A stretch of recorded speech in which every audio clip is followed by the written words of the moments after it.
আসসালামু আলাইকুম রহমতুল্লাহি ওবরকাতুহু। সম্মানিত দর্শক, বাংলাদেশ পুলিশের সাবেক আইজি ডক্টর বেনজির আহমেদ, তাকে নিয়ে যে স্ক্যান্ডাল বের হয়েছে, তৈরি হয়েছে, এটি নিয়ে বেশ কয়েকটি ভিডিও করেছি। এর কারণ যে শুনশান নীরবতা, মানুষ আসলে বিনোদনের বা শোনার মতো তেমন কোনো কিছু পাচ্ছে না। তারপর আমরাও যারা টুকটাক সবসময় সামাজিক মাধ্যমে কাজকর্ম করি, কিছুই পাচ্ছি না। তো বাঘ যেভাবে বিপদে পড়লে ঘাস খায়, কিংবা মানুষ যখন অন্য কোনো কিছু না পাওয়ার পরেও ডাস্টবিনের পাশে সে খাবার খোঁজে, তো এখন এই যে খবরের যে দুর্ভিক্ষ, এই দুর্ভিক্ষের মধ্যে ঠিক ওইরকম দুর্গন্ধযুক্ত বিষয়গুলো নিয়ে আলোচনা করতে বাধ্য হচ্ছি। আমি নিজে ব্যক্তিগতভাবে যে জীবন পছন্দ করি বা যেভাবে চলার চেষ্টা করি, তার সঙ্গে আসলে এই বেনজির মার্কা জীবন এটির মিলে না, কন্ট্রাস্ট করে। ফলে এইগুলো আলোচনা করতে গিয়ে নিজের অজান্তে আমি যখন চিন্তা করি যে একজন মানুষ ঠিক সঠিক পথে না থাকলেও এরকম থাকতে পারে। আমরা যখন ছোটকাল থেকে পড়ছি যে এই যে তুমি মন্দ কাজ করো তাহলে তোমার গায়ে পোকা পড়বে, দাঁতে পোকা হবে, চেহারা নষ্ট হয়ে যাবে। আরো বড় হওয়ার পরে জানছি যে ভালো কাজ করলে চেহারার মধ্যে একটা নুরানি ভাব আসে, আর মন্দ কাজ করলে চেহারার মধ্যে একটা পাপিষ্ট পাপিষ্ট ভাব আসে। কিন্তু আমাদের সমাজে এরকম অনেক লোক আছে যারা দুহাতে মন্দ কাজ করে যাচ্ছে, কিন্তু তাদের বদন খানির দিকে তাকালে মনে হয় যেন একেবারে জান্নাতের ফেরেশতা। এবং সেটা বিশেষ করে ওই যারা মাজার ব্যবসা ট্যাবসা করে, এদের মধ্যে এই জিনিসটা বেশি দেখা যায়। পায়ের পর পা বসে থাকে, লোকজন গিয়ে সালাম করে, মুরগি দিয়ে আসে আর খাবার দাবার দিয়ে আসে, বিশাল একটা বুড়ি, শরীরের চামড়া হলুদ, একেবারে গোলাপের মতো, দেখে মনে হবে যেন একেবারে আল্লাহর। তো এরকম জিনিসগুলো নিয়ে আলাপ আলোচনা করতে গেলে বা এদের সাথে বসলে, এদের সাথে খেলে, এদের দেখলে, এদের চেহারা সুরত দেখলে মানুষ ভালো কাজ করার যে আগ্রহ সেটা হারিয়ে ফেলবে। দ্বিতীয়ত, মন্দ কাজ করাটা যতটা না অপরাধ, তার চেয়ে মন্দ কাজ করা, এটির যে প্রচারণা, এটিও যে প্রচার করে তার জন্য খুব ক্ষতিকর। এর কারণ হলো এই মন্দ কাজ অন্যকে মন্দ কাজ করতে প্রলুব্ধ করে। আর তৃতীয়ত, আমরা যারা সমাজের সাধারণ মানুষ রয়েছে, যখন সমাজে একটা অন্যায় হয় তখন এই যে আমাদের যে বাক শক্তি, আমাদের যে প্রতিবাদ করার ক্ষমতা, আমাদের যে জ্ঞান বুদ্ধি আল্লাহ রাব্বুল আলামিন দিয়েছেন, আমরা যদি চুপ থাকি তাহলে বোবা শয়তানের যে পরিণতি, ঠিক ওইরকম পরিণতি আমাদেরকে ভোগ করতে হবে। এই জন্য এই বেনজির মার্কা কাহিনী নিয়ে কথা বলতে হচ্ছে। আমার ইচ্ছা ছিল আমি এই বিষয় নিয়ে আপনার কথাবার্তা বলবো না, কিন্তু দেখা গেল যে এই ভদ্রলোক আবার ইউটিউবে এসে বা ফেসবুকে এসে তার সপক্ষে যে যুক্তিগুলো দাঁড় করিয়েছেন, এই যুক্তিগুলো নিয়ে আবার সারা বাংলাদেশে নতুন করে তোলপাড় শুরু হয়েছে। প্রায় বেশিরভাগ টেলিভিশন তার সেই বক্তব্যগুলো প্রচার করেছে। অন্য সময় হলে হয়তো প্রচার করতো না, কিন্তু এই সময়টাতে খবরের দুর্ভিক্ষ রয়েছে, মানুষ এই বেনজির মধ্যেই খবর খুঁজে পাচ্ছে। দ্বিতীয়ত, সারা দেশে মানুষের অভাব, অভিযোগ, টাকা এখন সোনার হরিণ, ব্যাংকগুলোতে টাকা নেই, মানুষ সহায় সম্পত্তি বিক্রি করতে গিয়ে পারছে না। তো সেখানে একজন লোকের এত টাকা এবং একজন লোকের এত থলথলে চেহারা এবং সে এতটা নিরাপদে আছে, নির্বিঘ্নে আছে, যার মধ্যে কোনো অনুশোচনা নেই, কোনো কিছু নাই, এই দৃশ্য দেখার জন্য মানুষ হুমড়ি খেয়ে পড়ছে। ফলে বেনজির সাহেবের যে বক্তব্য, সেই বক্তব্যের পর আবার নতুন করে বিতর্ক শুরু হয়েছে। আর এই কারণে মূলত আজকের এই ভিডিওটি করা। আমার মতে ডক্টর বেনজির এখানে এই বক্তব্য দিতে এসে তিনি তার বিপদ ডেকে এনেছেন। এর কারণ হলো এখন আর সাংবাদিকতা কেবলই মাত্র কোনো গণমাধ্যমের কাছে নেই। এই যেমন আমি কথা বলছি, এখন এই আমার এই বক্তব্য ইউটিউবে হাজার হাজার শেয়ার হচ্ছে, লক্ষ লক্ষ মানুষ ইউটিউবে দেখছে, আবার সেখান থেকে গিয়ে লিঙ্কডইনে যাচ্ছে, টুইটারে যাচ্ছে, ফেসবুকে যাচ্ছে, এবং ফেসবুকে কোনো একটা টক শো বা কোনো একটা আমার এই ভিডিও ক্লিপ যদি ভাইরাল হয়ে যায়, সেখানে কোটি কোটি ভিউ হয়ে যাচ্ছে। তাহলে প্রথম আলো বলেন, যুগান্তর বলেন, নয়া দিগন্ত বলেন, এই প্রথম শ্রেণীর যে পত্রিকাগুলো, এরা একটা খবর যদি বের হয়, সেটি যদি 5 লাখ লোকের কাছে যায়, তাহলে এরকম আমার মতো যারা এরকম সামাজিক মাধ্যমে কন্টেন্ট তৈরি করেন, তারা অনেক অনেক শক্তিশালী। এবং এই কন্টেন্টের যারা তৈরি করেন, আমি যেমন এডিটোরিয়াল করি, মোস্তফা ফিরোজ যেভাবে পত্রিকা দেখে দেখে আবার সেইগুলোকে সে সংবাদ বিশ্লেষণ করেন, অনেকে আবার সেই প্রতিবেদন তৈরি করেন, নিজে নিজে যান, ছবি তুলেন এবং ওটার অভ্যন্তরীণে কি নিগূঢ় রহস্য রয়েছে, নেপথ্যে কাহিনী রয়েছে, এগুলো শত শত কন্টেন্ট ক্রিয়েটররা ইউটিউব এবং ফেসবুকে এই ধরনের অনুসন্ধানী প্রতিবেদন তৈরি করছেন, যা কিনা মূল ধারার গণমাধ্যমের চাইতে অনেক বেশি শক্তিশালী। এখন এই যে ডক্টর বেনজির যে প্রভোগ করলেন, ইনভাইট করলেন তার বিষয়ে খোঁজখবর নেওয়ার জন্য, এখন এই খোঁজখবর নিতে গিয়ে তার ব্যক্তিগত জীবনে কে কে বান্ধবী ছিল, তার বিবাহিত জীবনের কল্পকাহিনী, বিয়ে তার কিভাবে হলো, তার শ্বশুরের প্রসঙ্গ চলে আসবে, শ্বশুর কিভাবে বিয়ে করেছে, তার শাশুড়ি কিভাবে বিয়ে করেছে, শাশুড়ির আগে কয় টাকা ছিল, মানে তিনি যে বিষয়গুলো আত্মপক্ষ সমর্থনের জন্য এখানে বলেছেন, যে তার শ্বশুর একজন ঊর্ধ্বতন সরকারি কর্মকর্তা ছিলেন, মানে এসপি ছিলেন, এবং তার যে শাশুড়ি এসপির বউ, এখন সেই এসপি সাহেবের কয়টা বিয়ে হয়েছিল, এসব এখন মানুষ খোঁজ খবর করবে। এরপর বেনজির সাহেবের যে শাশুড়ি, ইনি কি তার দ্বিতীয় স্ত্রী না প্রথম স্ত্রী, আবার এই যে ভদ্র মহিলা যাকে তিনি বিয়ে করেছেন, এটি কি সেই এসপি সাহেবের আপন কন্যা নাকি তার শাশুড়ির আগে যে বিয়ে যদি হয়ে থাকে সেখানের কন্যা, এই জিনিসগুলো যখন সামনে আসবে, পুরো বিষয়টা তিনি যত বড়ই মনে করেন না কেন যে খুব কঠিন হৃদয়ের মানুষ, এই জিনিসগুলো তিনি সামাল দিতে পারবেন না।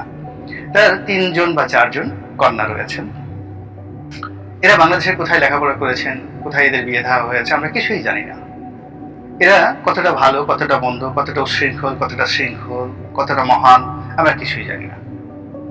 কিন্তু এখন এই বিষয়গুলো সামনে চলে আসবে, চেহারা এবং সুরত সহ, যে এই মেয়ের এই অবস্থা, কেননা মেয়ে তো সেখানে কোম্পানির ডিরেক্টর হিসেবে আছে, জামার এই অবস্থা, ফলে তাদের ছেলে মেয়েদের জীবনও কিন্তু তার এই উদ্যোগের ফলে বিপন্ন হয়ে পড়বে।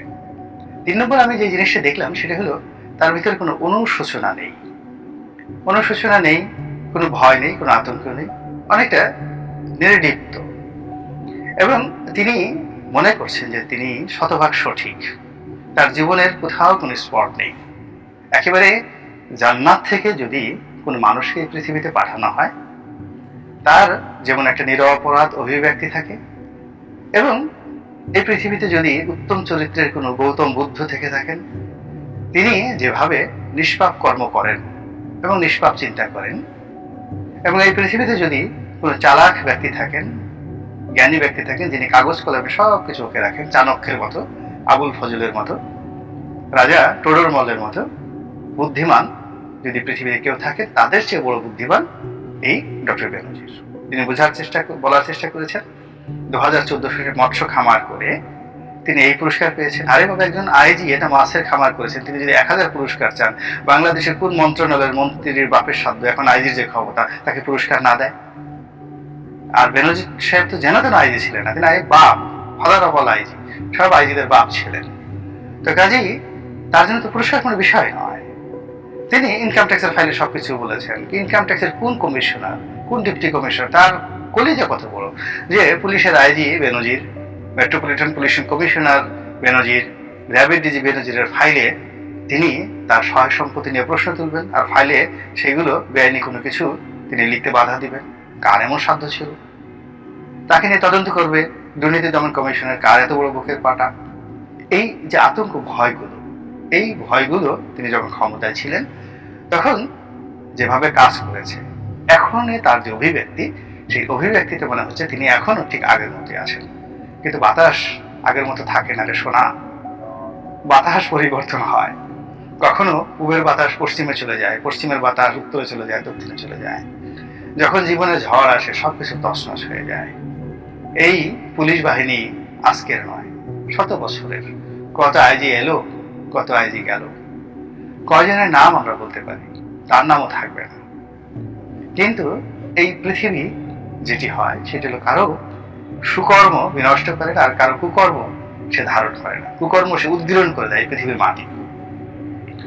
তো এই যে প্রকৃতির স্বাভাবিক নিয়ম হলো, যখন আপনি অন্যায় করবেন, মন্দ কাজ করবেন, আপনি তওবা করতে থাকুন, আস্তাগফিরুল্লাহ রব্বিহি মিন কুল্লি যামবি ওয়া আতুবু ইলাইহি লা হাওলা ওয়ালা কুওয়াতা ইল্লা বিল্লাহিল আলিয়্যিল আযীম। এমনকি আপনি কোনো অন্যায় করেননি, কোনো অন্যায় করেননি। আল্লাহ রাসূলকে আল্লাহ রাব্বুল আলামিন যখন বিজয় দিলেন, পূর্ণতা দিলেন, তখন তিনি শিখিয়ে দিলেন যে আপনি এখন ফাসাব্বিহ বিহামদি রব্বিকা ওয়াস্তাগফির ইন্নাহু কানা তাওয়াবা। নিয়ত আল্লাহর প্রশংসা করুন, নিয়ামতের প্রশংসা করুন এবং তওবা করতে থাকুন। অর্থাৎ আপনি মৃত্যুর জন্য অপেক্ষা করুন। তো একজন মানুষ যদি ভালো কাজ করেন এবং জীবনে সফল হন, তার উচিত হলো ও আম্মা বি নিয়ামতের রব্বিকা ফাহাদিস, তার প্রতি যে নিয়ামত দিয়েছে সেই নিয়ামতের শুকরগুজার করা। কিন্তু সেটি না করে যখন মানুষ প্রথমত অন্যায় করে, দ্বিতীয়ত সেটা প্রচার করে, প্রচার মানে দৃশ্যমান। এখন চোর যদি তার টাকা চুরি করে অন্য গ্রামে লুকিয়ে রাখে, মাটির নিচে লুকিয়ে রাখে, ডাকাত যদি ডাকাতি করে 10 গ্রাম বাদ দিয়ে অন্য জেলায় গিয়ে একটা বড় বাড়ি করে, এটি আমাদের এই সমাজ মেনে নেয়। কিন্তু একজন চিহ্নিত ডাকাত, চিহ্নিত সন্ত্রাসী তার নিজের গ্রামে বিশাল এক মাজার করে বসে যদি বলে ইয়াহু ইয়াহু হায় আল্লাহ জিকির আজকাল আমি বিরাট উলি আল্লাহ হয়ে গিয়েছি, কি হবে বলে একটা অবস্থাটা? তো এই কারণে হয় কি যে অপকর্মের প্রচার, যিনি অপকর্ম করেন তিনি যখন নিজ হাতে এই জিনিসটি প্রচার করেন, তার কর্ম দ্বারা, তার মনোমের দ্বারা, তার চিন্তা দ্বারা, তার চেতনা দ্বারা, এটি তার জন্য আরো বেশি ভয়ঙ্কর পরিণতি ডেকে নিয়ে আসে।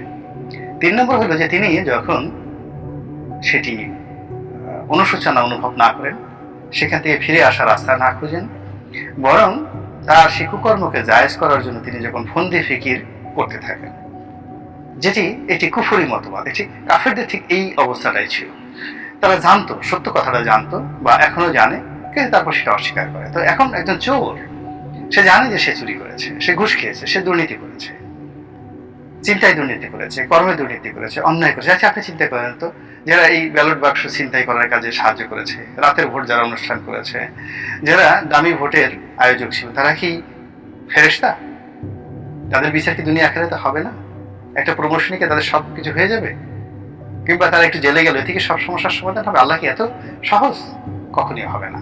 তো যখন মানুষ এই কুকর্মের মধ্যে থাকে, আবার সেই জিনিসগুলো নিয়ে যখন গর্ব করে, তখন সেই পরিণতিটা তাকে ভয়ঙ্করভাবে গ্রাস করে। ডক্টর বেনজির কি করেছেন তিনি জানেন, আর তার মালিক আল্লাহ রাব্বুল আলামিন জানেন। কিন্তু তিনি যে যুদ্ধের আহ্বান করেছেন তার বিরুদ্ধে, এই যুদ্ধটা হয়তো বন্ধ হয়ে যেত, কিন্তু তার এই আহ্বানের ফলে এটি নতুন করে যেভাবে শুরু হলো, এটি তিনি সামাল দিতে পারবেন না। আজ দেখলাম এই ভিডিওটা করলাম যে ব্যারিস্টার সুমন, তো সেও ডক্টর বেনজির বিরুদ্ধে সম্ভবত মামলা করতে গিয়েছিল, রিট করতে গিয়েছিল। কিন্তু এখানে ব্যারিস্টার সুমন তো বেনজিরের বিরুদ্ধে যাওয়ার কথা না। এর কারণ হলো সুমনের সঙ্গে বসুন্ধরা গ্রুপের দ্বন্দ্ব সংঘাত একেবারে চরমে। তো সেখানে বসুন্ধরার পত্রিকায় সুমন মানে বেনজির সম্পর্কে প্রতিবেদন বের হয়েছে। সেখানে সুমনের তো উল্টো বেনজির পক্ষে যাওয়া উচিত, এবং সে সেটা করেছে। অনেকদিন সে চুপচাপ থেকেছে, সে কোনো কথাবার্তা বলেনি। কিন্তু যেই মুহূর্তে বেনজির আবার নতুন করে বক্তব্য দিলেন, তখন দেখা গেল ব্যারিস্টার সুমন কথা বলা শুরু করলেন। এই আমি আবার একটা ভিডিও করলাম, আবার অনেকে ভিডিও করেছেন, আলটিমেটলি অনেক পত্রিকার রিপোর্ট ছাপা হবে, এবং এই যে একটা যুদ্ধ শুরু হয়ে গেল, সেই যুদ্ধের যে পরিণতি সম্ভবত ডক্টর বেনজিরের জন্য ভালো হবে না। আল্লাহ আমাদের সবাইকে হেদায়েত দান করুন এবং হেফাজত করুন। আসসালামু আলাইকুম ওয়া রাহমাতুল্লাহি ওয়া বারাকাতুহু।